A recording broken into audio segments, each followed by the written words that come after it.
Hello and welcome to my Impact Wrestling review. We're 3 weeks away from Bound for Glory. I gotta say it's leading up to, I'd say, maybe a big pay-per-view.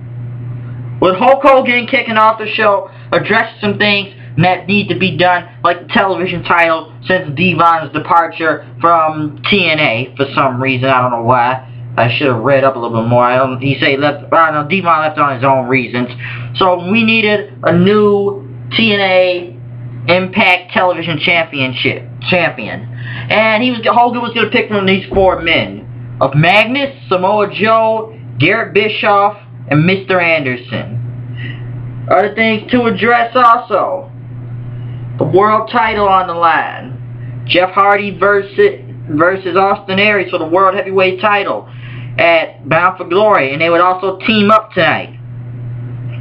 And then we move on to the Aces&8's problem. He said they're going to go to their clubhouse tonight and talk with the leader of how they're going to negotiate, they say, with Aces&8's. And then after a brief kind of away from TNA for a while, Sting returns. Sting was back. And I gotta say, Sting was here tonight, people. He said it was showtime because Hogan had his bat and they were going to go after them tonight. They were going to go after Aces&8's. No matter what the cost was, pretty much. So they said they're looking for a fight. They're looking for a fight. But as we move on to the show, triple threat match. Whoever gets the win gets an advantage in the tag team match at Bound for Glory. Chavo Guerrero versus Kurt Angle versus Christopher Daniels. Let's get triple threat. They pretty much threw everybody back into the back then.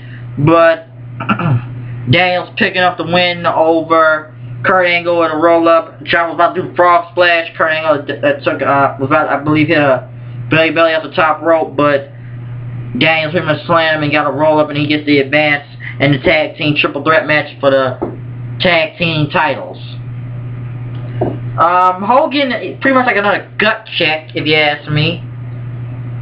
He's got pretty much a gut check and everything. I don't know why. And talking like why they think they should be for the television title. And pretty much the first one off was Magnus. I'm not going to step in pretty much detail what they said, but they kicked out Magnus first.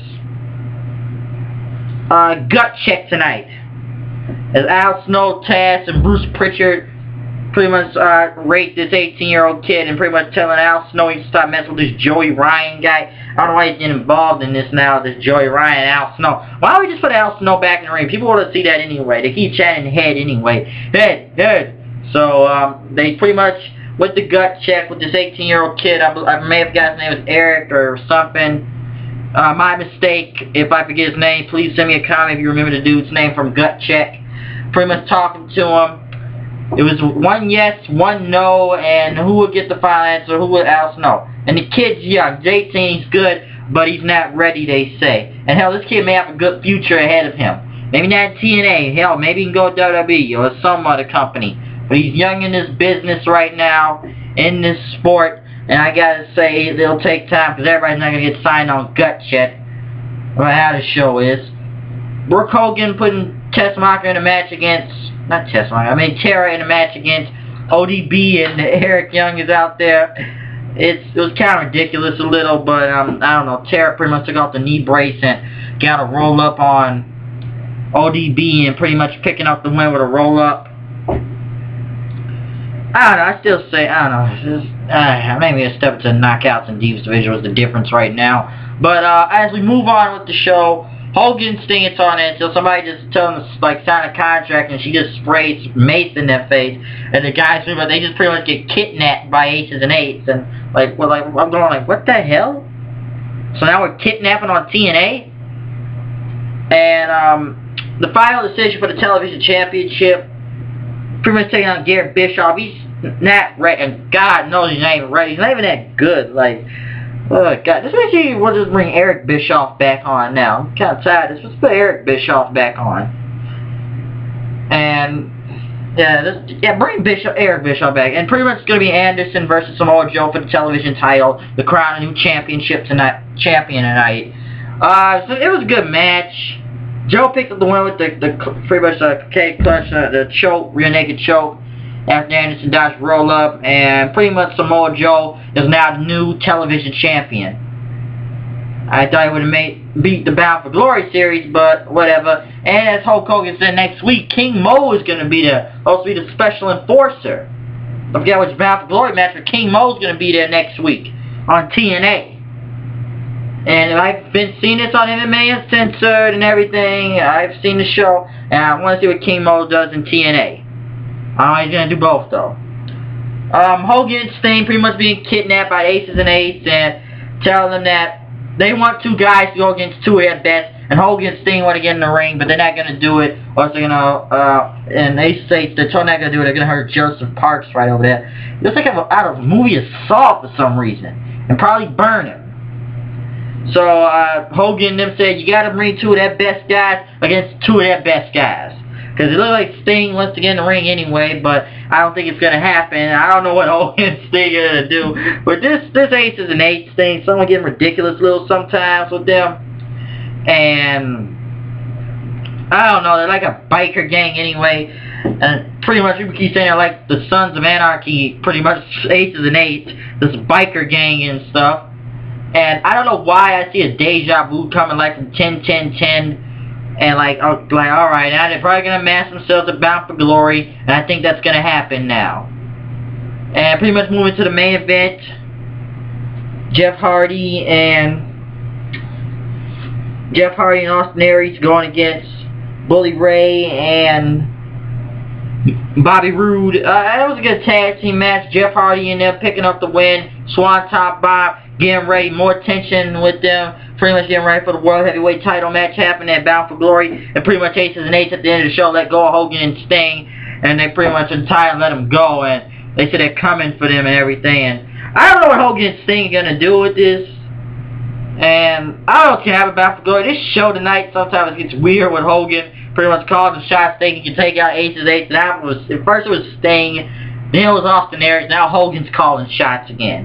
And I don't know what's going to happen in Bound for Glory. I don't know who they're going to get to face their two best guys against TNA's two best guys. And I thought, well, we're going to put Hogan and Sting in the ring. Alright, it's going to be like last year when it was Hogan versus Sting. But no, I thought it was going to be tag with Hogan and Sting.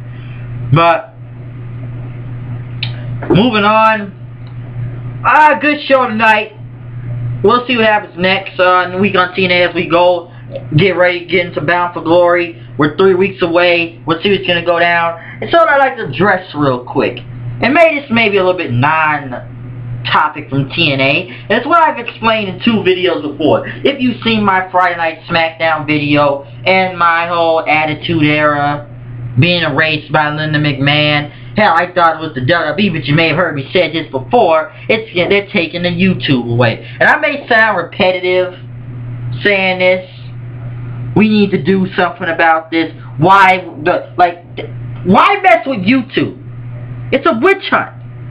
It's a hunt. And they're coming for all of us. They're coming for people on their YouTube channel. And I don't know who, if you don't know me and that, but they're coming for your channels. They're coming for the videos. They want to try and wipe the Attitude Era clean off the face of the earth on YouTube. I've seen so many channels and videos get deleted or removed or third party this or that. I don't know if people need to upload the show somewhere else. Like, why try to erase history? Which was a great part. If we look at WWE today, it's not good as it is if you see right now. It tries, but it's not as good as it used to be. And come on, this is just getting ridiculous now. It's a hunt. It's a damn, it's a war now. Between people on YouTube or the IWC or the YWC against pretty much Linda McMahon. I wouldn't say WWE. I thought the Attitude Era stuff was going to get erased from their website. Hell, you made a video game about it. I know everybody said that. You made a damn video game about it. And I heard there's a DVD coming out for it, but everything's supposed to be so PG now, it wouldn't even be worth buying the DVD if it was for your Attitude Era. An Attitude Era DVD, but you want to erase most of the TV-14 stuff and put your little, and make it nearly PG and edit out so much content. Like, I'm tired of this politician crap. Like I said before, I vote Linda McMahon loses. It's getting ridiculous. And I know wrestling fans all agree that nobody doesn't really want her to win. You've already messed with wrestling too much. It's bad enough we live in a PG era as it is all day. Don't erase the Attitude Era. Stop messing with our stuff. Let us have our history. Hell, maybe we take it off PG. Maybe things will get interesting again. It tries to get interesting, but some stuff's not interesting anymore. And I know I'm really off topic from the TNA review and everything, but I just want to get a little bit more of my 2 cents in on this, because I've seen so many videos get erased. It's a damn shame that it has to go down like this. So I know if you hear me on YouTube, I've said people need to band together and do something about this. Hell, even if you don't know me, band up with your people, your friends on YouTube, their channels. Do something to stop this epidemic. So soon enough, we probably may lose all the Attitude Era videos. And what's the point of erasing? You erase history like Rock and Austin, DX, and hell, I could go in that hundreds in there. Hell, you could have been a damn job, but you still had some attitude. You still had a good gimmick. Hell, I don't care what you had. Taker, Kane, or the old school kind of ones, really. Edge, Christian, a lot of those guys. You done heard of Conscience being took it out, like with the Katie Vick story, that was horrible, and the Edge sex celebration and other stuff that I've seen. Yeah, there's been other content they trying to erase out in the Attitude Era, but to erase the entire Attitude Era, you people are freaking crazy. But let me end this off. I know I've been on topic from the review. Keep watching TNA, cause it's me, the H-O-O-D. Hey man, it's more. Hey, I got it running through my DNA. I just finished this review of TNA, so I gotta say, comment, subscribe, keep watching the videos, keep supporting the show, and hey, watch out for Bound for Glory 3 weeks away, and keep supporting the show, and keep supporting your fellow people on YouTube to stop this Attitude Era race epidemic, and keep watching TNA. So I'm gonna be out of here.